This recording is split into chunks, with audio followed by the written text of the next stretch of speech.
Hello friends, कैसे हैं आप लोग। आइए देखते हैं आज का पहला क्वेश्चन। पटना का स्थानीय मान क्या है। पटना का स्थानीय मान क्या है।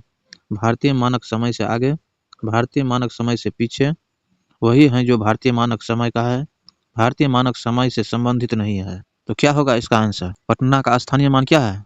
तो पटना का स्थानीय मान है भारतीय मानक समय से आगे। क्या है। भारतीय मानक समय से आगे। अच्छा, भारतीय मानक समय रेखा जो है कितना डिग्री का है। तो डिग्री है 82.5 डिग्री। कितना है।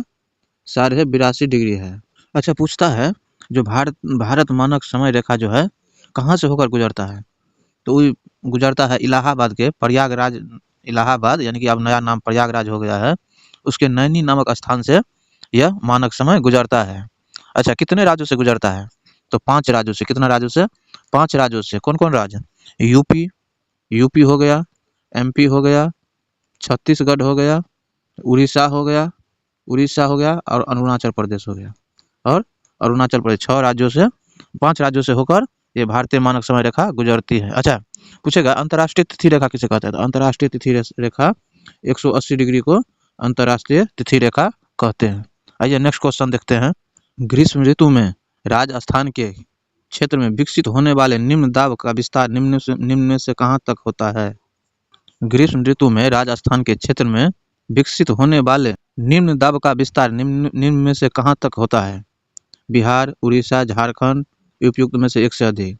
तो क्या होगा, इनमें से एक से अधिक यानी कि सभी जगह ये होता है। नेक्स्ट क्वेश्चन है, निम्न में बिहार के किस प्रदेश में उत्तरी पूर्वी मानसून अपेक्षाकृत अधिक वर्षा होता है। उत्तर प्रदेश, पश्चिमी प्रदेश, पूर्वी प्रदेश, दक्षिणी प्रदेश। तो कहाँ अधिकतम वर्षा होता है। तो ये होता है पश्चिमी प्रदेश में। कहाँ पे होता है।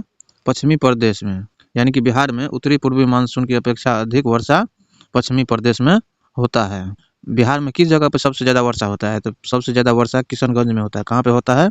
किशनगंज में होता है। सबसे कम वर्षा कहाँ पे होता है। तो सबसे कम वर्षा होता है औरंगाबाद जिला में होता है। आइए नेक्स्ट क्वेश्चन देखते हैं। बिहार में ग्रीष्म ऋतु की अवधि निम्न में से कौन सी होती है। मार्च से जून, अप्रैल से जुलाई, मई से अगस्त, जून से सितंबर। तो ग्रीष्म ऋतु की अवधि कब से कब तक होती है। तो ग्रीष्म ऋतु की अवधि होता है मार्च से जून तक। कब तक होता है। मार्च से जून तक अभी ग्रीष्म ऋतु चल रहा है। ग्रीष्म ऋतु के बाद वर्षा ऋतु आ जाता है जून के बाद। आइए नेक्स्ट क्वेश्चन देखते हैं। निम्न में कौन बिहार राज्य में शरद ऋतु के आगमन का संकेत देता है।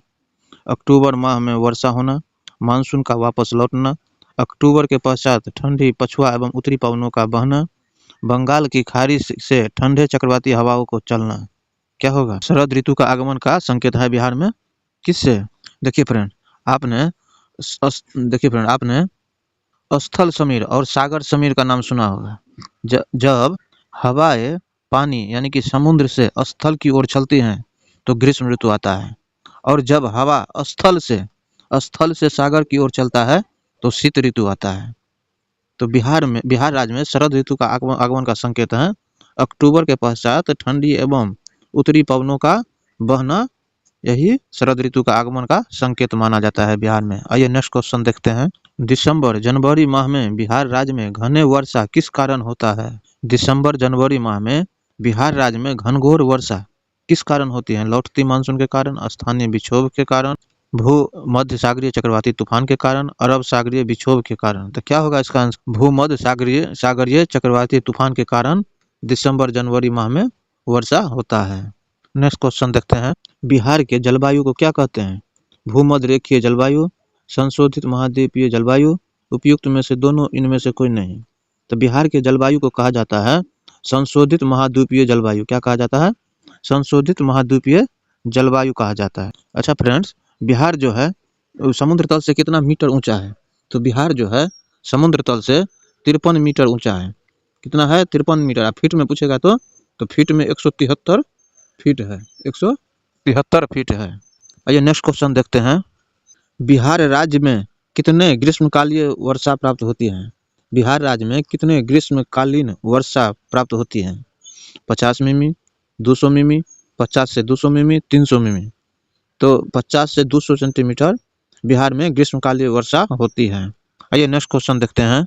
बिहार के किस जिले का उत्तर पूर्वी भाग ग्रीष्म ऋतु में आर्द्र रहता है। तो उत्तर पूर्व का पूछता है। उत्तर पूर्व का किस जिला ग्रीष्म ऋतु में आर्द्र रहता है?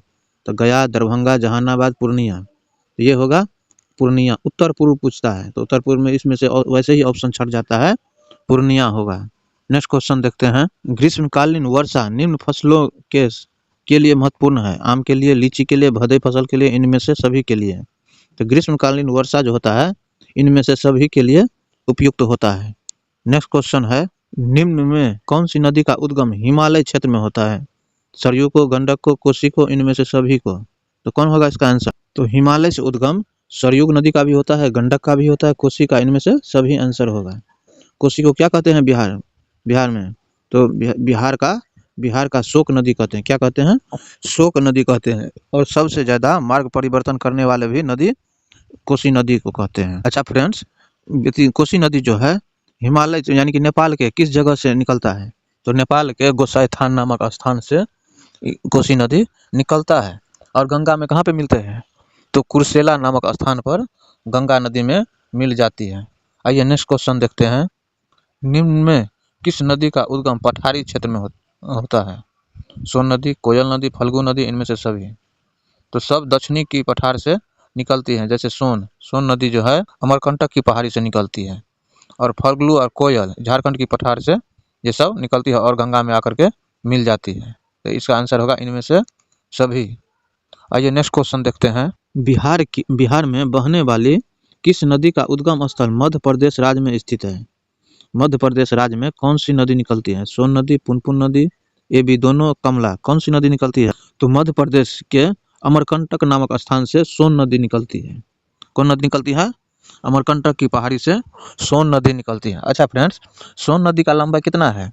तो सोन नदी का लंबाई 780 किलोमीटर है। कितना है? 780, कहीं कहीं 776 भी दिया रहता है, 74 भी दिया रहता है। तो देख लेना है उस हिसाब से ऑप्शन तब मारना है। अच्छा फ्रेंड्स, सोन नदी जो है बिहार में कितना किलोमीटर बहता है? तो सोन नदी जो है बिहार में 202 किलोमीटर बहता है। कितना बहता है? 202 किलोमीटर। आइए नेक्स्ट क्वेश्चन देखते हैं। निम्न में कौन गंगा के मैदान में प्रभावित होने वाली नदी है? घाघरा, गंडक, बूढ़ी गंडक, इनमें से सभी। तो गंगा के मैदान में प्रभावित होने वाली नदी घाघरा भी है, गंडक भी है, बूढ़ी गंडक भी है। तो इसका आंसर होगा इनमें से सभी होगा। आइए नेक्स्ट क्वेश्चन देखते हैं। निम्न में कौन सी नदी अपने मार्ग बदलने के लिए विख्यात है? घाघरा नदी, गंडक नदी, कोसी नदी, इनमें से सभी। तो मार्ग बदलने के लिए कोसी नदी बिहार में सबसे फेमस नदी है। नेक्स्ट क्वेश्चन है, गंगा के द्वारा उत्पन्न बाढ़ की क्या वजह है? तटबंधों का अभाव, तट का कटरा फटा होना, गंगा के ढाल का बहुत कम होना, सहायक नदियों द्वारा असीमित मात्रा में लाया गया जल। तो गंगा के द्वारा उत्पन्न बाढ़ की वजह क्या है? तो गंगा में बाढ़ की वजह है गंगा के ढाल का बहुत कम होना, यानी कि गाद का जमना, यानी कि बालू लाते हैं और अगल बगल में छोड़ते हुए धीरे धीरे ऊंचा हो जाता है और ये प्रमुख बाढ़ की वजह बन जाते हैं। आइए नेक्स्ट क्वेश्चन देखते हैं। निम्न में से बिहार में बहने वाली नदी को राष्ट्रीय नदी का दर्जा दिया गया है? तो गंगा को, कोसी को, गंडक को, कमला को। तो राष्ट्रीय नदी का दर्जा किसे दिया गया है? गंगा नदी को दिया गया है। कब दिया गया है? ये दिया गया है 2008 में। कब दिया गया है? 2008 में गंगा नदी को राष्ट्रीय नदी को दर्जा दिया गया है। अच्छा फ्रेंड्स, गंगा नदी की कुल लंबाई कितनी है? तो गंगा नदी का कुल लंबाई 2525 किलोमीटर है। कितना है? 2525 किलोमीटर। अच्छा, बिहार में कितना बहता है गंगा नदी? कितना किलोमीटर में बहता है? तो बिहार में 445 किलोमीटर बिहार में गुजरता है। सबसे ज्यादा किस जिला में? तो सबसे ज्यादा बहता है 99 किलोमीटर पटना जिला में। कहाँ पे? पटना जिला में 99 किलोमीटर बहता है। और 12 जिला से होते हुए ये कटिहार में से निकलकर झारखंड में प्रवेश कर जाती है। नेक्स्ट क्वेश्चन देखते हैं। निम्न में से कौन सी नदी दानापुर यानी कि पटना से 16 किलोमीटर पश्चिम में दक्षिण दिशा से गंगा में मिल जाती है? तो सोन नदी, करुणासा नदी, अजय नदी, क्यूल नदी। तो पटना से पश्चिम यानी कि दानापुर के जब ये चर्चा होता है तो कौन नदी है? सोन नदी है। कौन नदी? सोन नदी। कहाँ से निकलती है? तो ये मध्य प्रदेश के अमरकंटक नामक पहाड़ी से निकलती है। सोन नदी का कुल लंबाई कितना है? तो 780 किलोमीटर लगभग। इसमें से बिहार में कितना बहती है? तो 202 किलोमीटर बहती है सोन नदी। आइए नेक्स्ट क्वेश्चन देखते हैं। निम्न में बिहार में बहने वाली किस नदी का उद्गम झारखंड राज्य में है?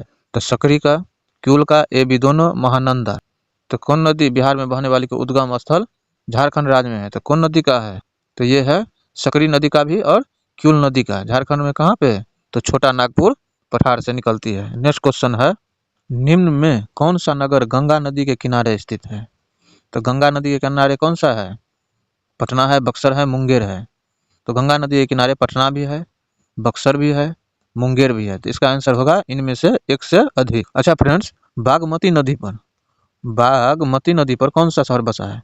तो बसा है दरभंगा। कौन बसा है? दरभंगा। अच्छा, बूढ़ी गंडक नदी पर कौन सा शहर बसा है? तो बूढ़ी गंडक नदी पर समस्तीपुर बसा है। कौन है? समस्तीपुर। ये सब भी ध्यान रखना है। सरयुग नदी पर छपरा शहर बसा है। फ्रेंड, आज का सेशन यहीं तक रखते हैं। नेक्स्ट सेशन देखने के लिए वीडियो को लाइक कीजिए, सब्सक्राइब कीजिए और शेयर भी कीजिए। Thanks for watching.